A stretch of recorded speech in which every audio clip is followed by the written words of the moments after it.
Okay, folks, here we go again. So on Friday, Obama signed a new executive order that allows him to take over all liberties, even in a time of peace. Okay, it's called the National Defense Resources Preparedness Executive Order. And it says, by the authority vested in me as president by the Constitution and the laws of the United States of America, including the Defense Production Act of 1950, and as Commander-in-Chief of the Armed Forces of the United States, it is hereby ordered as follows.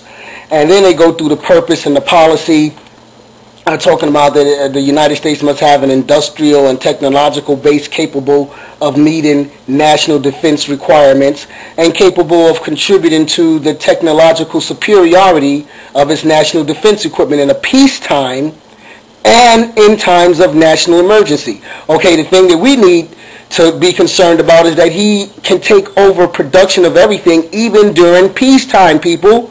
All right? It allows for the nationalization of pretty much the entire USA, even in time of peace.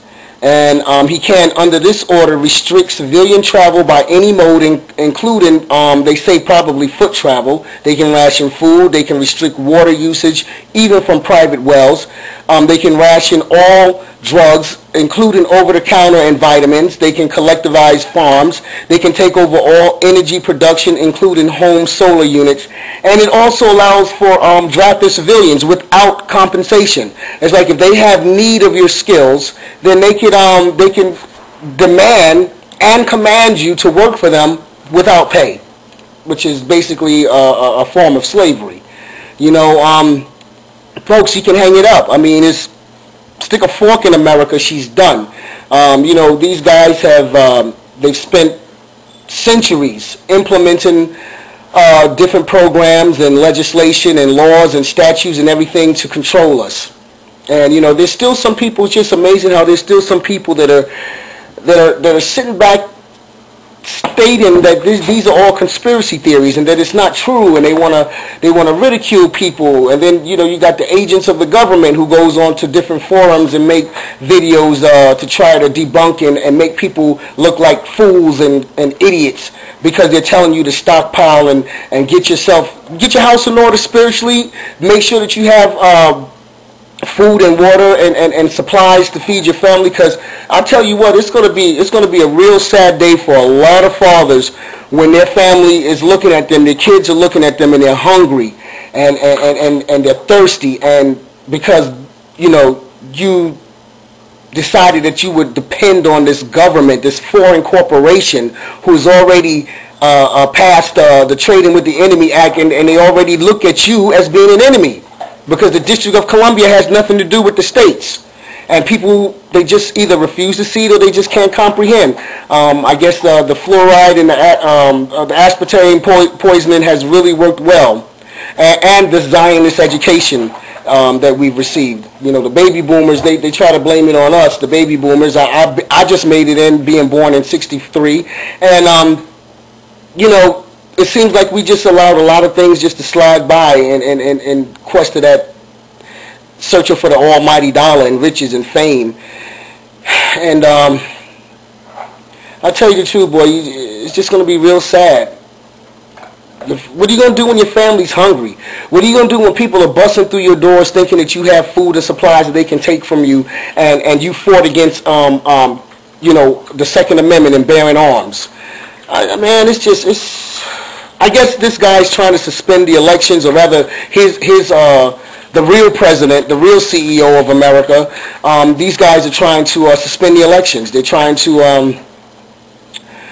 it's just, man, it's just so, it's disgusting now. I don't know, man. It's a real sad day.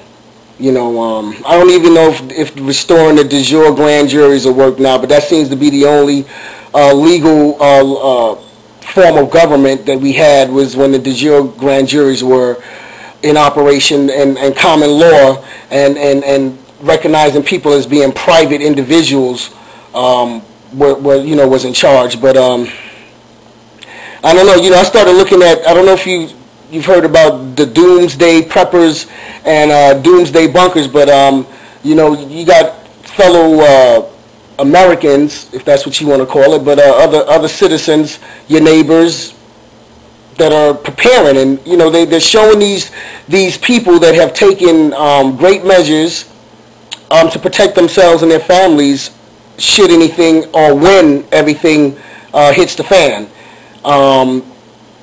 And if you haven't started preparing something, then you're already behind the 8 ball. You know,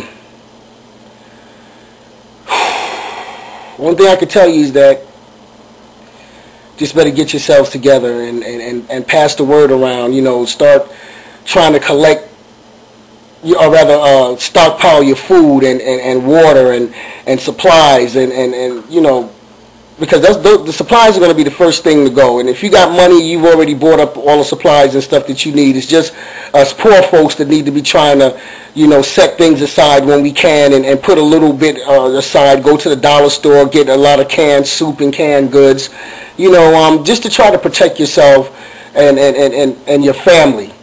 Because when your child is looking at you crying, saying that they don't have any food and they're hungry, that's got to be a horrible thing that people are going to have to endure because they didn't prepare. You know, that's one of the main reasons why I don't even make videos anymore, because it's disheartening. You know, it's, man, only thing I can say is that we just need to pray. We need to get our lives together. And we need to start preparing for the worst, because it's going to come. As we start to wake up as Israelites, and as we start to wake up as people to realize what's going on, these guys, they're becoming more afraid as the days go by, because they realize that it's more of us than it is of them. And if we were just to stick together and get rid of all of these isms that they have instituted to keep us separated, you know, if we could just get rid of those isms and just bind together as communities and a society to fight against these people, I mean, it's more of us than it is of them. They know this. All right, man, I'm out. Peace.